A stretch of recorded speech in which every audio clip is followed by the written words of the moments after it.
एक औरंगज़ेब मुगलिया सल्तनत का तानाशाह था जिसकी कब्र उखड़ते-उखड़ते बची थी, लेकिन चर्चा अभी भी जारी है।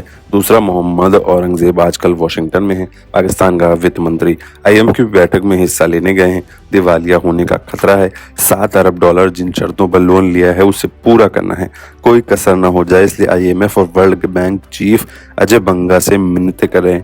ये हाल है पाकिस्तान का। कर्ज देने वालों का टोटा पड़ा है। उधर सबसे बड़ी भीख जिसे मिलती थी उस सऊदी अरब ने अब हमारे साथ स्ट्रेटेजिक पार्टनरशिप बिठानी है। डिफेंस से लेकर तेल एलपीजी पर गहरी दोस्ती गाढ़ी होती जा रही है। हमारे पीएम नरेंद्र मोदी तीसरी यात्रा पर जेद्दा में हैं। क्राउन प्रिंस मोहम्मद बिन सलमान को उन्होंने भाई कहा तो जेद्दा के आसमान में सऊदी ने मोदी की अगवानी के लिए जेट भेज दिए। इन सबसे पाकिस्तान तिलमिलाया हुआ है। उधर डोनाल्ड ट्रंप की टोली इस्लामी जिहादियों को निशाना बना रही है।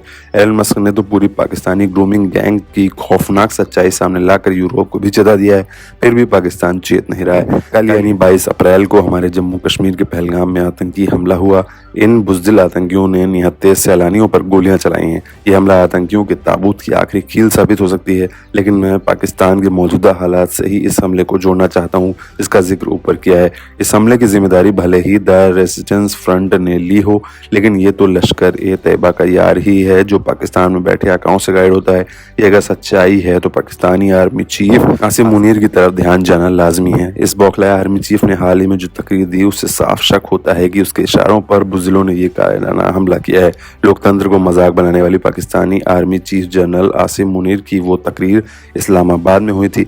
याह्या खान की तरफ एक हताश जनरल की तरह मौका था विदेश में रहने वाले पाकिस्तानियों से संवाद का। जैसा याह्या ने 1971 में कहा था कि ईस्ट पाकिस्तान वाले माइनॉरिटी नहीं है, वो तो बहुसंख्यक है, फिर हमसे कैसे अलग हो सकते हैं। और हुआ क्या, ये दोहराने की जरूरत नहीं है। बांग्लादेश कैसे बना है, इन पाकिस्तानियों ने कैसे बांग्ला भाषी मुसलमानों पर जुल्म ढाए, ये दोहराने की जरूरत नहीं है। अब आसिम मुनीर ने भी चीख चीख कर दोहराया है। आपको पाकिस्तान की कहानी अपने बच्चों को जरूर सुनानी है। हम हिंदुओं से अलग हैं, धर्म अलग है, संस्कृति अलग है, इसलिए टू नेशन थ्योरी आई। हमने इस देश के लिए कुर्बानी दी है।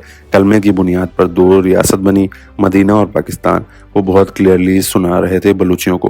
1500 इकट्ठा होकर क्या बलूचिस्तान छीन लेंगे? बलूचिस्तान तुम्हारे माथे का झूमर है। भारत से डरे मुनीर ने कहा कि 13 लाख की आर्मी से नहीं डरते तो क्या हम कुछ आतंकियों से डरेंगे? क्या ट्रेन हाईजैकिंग और हाल ही में मारे काटे जा रहे जवानों का दर्द उनकी आवाज में था? झूमर झुकने जो लगा। इसके बाद जनरल मुनीर कश्मीर पर आते हैं। कहता है कि कश्मीर हमारी गर्दन की नस है और हम इसे भूलेंगे नहीं। हमने 3 जंग लड़े हैं। आपको क्या लगता है कि पहलगाम हमले की टाइमिंग इस ओर इशारा नहीं करती कि इसके पीछे कौन है? जिन सैलानियों को आतंकी ने मारा उनसे पहले नाम पूछा गया, यानी बुज़दिल हमलावरों को जनरल मुनीर की तरह हिंदू मुस्लिम में फर्क करना आता था। और भी हालिया डेवलपमेंट देखिए, तैयबुर राणा हमारी गिरफ्त में है। मुंबई हमलों की कलई और खुलने वाली है। 26/11 के गुनहगार जनरल आसिम मुनीर के मेहमान बनकर पाकिस्तान में रह रहे हैं।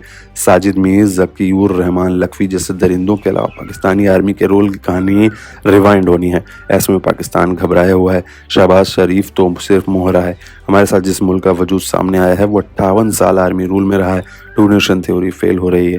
इसलिए जनरल मुनीर पाकिस्तानियों को समझाना चाहते हैं कि जीडीपी से तुलना मत करो, अपना शरिया देखो। ये बात अलग है कि मुनीर को घेरना वहीं के लोगों ने शुरू कर दिया है। उस तकरीर के बाद पहनावा दिखाकर और खाना खाकर ये बताया है कि कैसे अलग हैं हिंदू और मुसलमान। क्या माथे का झूमर बचाने निकले जनरल मुनीर को लगता है कि सैलानियों पर हमले करके उन्हें अपने मुल्क में शाबाशी मिलेगी? पाकिस्तान को बरगलाने वाले इस जनरल को मालूम नहीं कि हमला करने वालों के नाम का बुलेट निकल चुका है। चाहते हैं हम बालाकोट दोहराएं तो वो भी होगा, लेकिन आतंकियों का एजेंडा सफल नहीं होगा। उनके गर्दन की नस टूटने वाली है।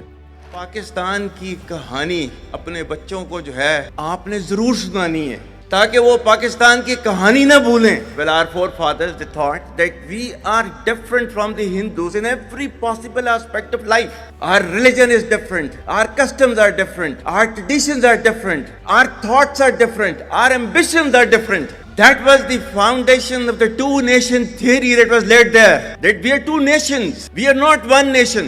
So because of that, our forefathers, they struggled, mounted that incessant struggle to create this country.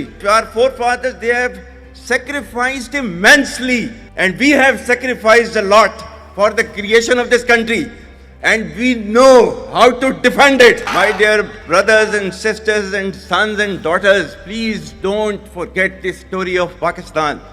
And don't forget to narrate the story of Pakistan to your next generation, so that their bond with Pakistan, it never weakens. whether it is the third generation or the fourth generation or the fifth generation, they know that what Pakistan is for them. आज तक इंसानियत की तारीख में सिर्फ 2 रियासतें हैं जो कलमे की बुनियाद पर बनी हैं। पहली जो थी उसका नाम है रियासत तैयबा, क्योंकि तैयबा जो है वो नबी करीम सल्लल्लाहु अलैहि वसल्लम ने उसको नाम दिया था, और जबकि कुरान में उसका नाम है यसरब, या अहले यसरिबा ला मुकाम लकुम फरजिउ, ये कुरान में नाम है उसका, जो आज जिसको मदीना अल मुनव्वरा कहा जाता है। और दूसरी रियासत जो है वो उसके 1300 साल के बाद अल्लाह ताला ने ये आपकी बनाई है, कलमे की बुनियाद के ऊपर।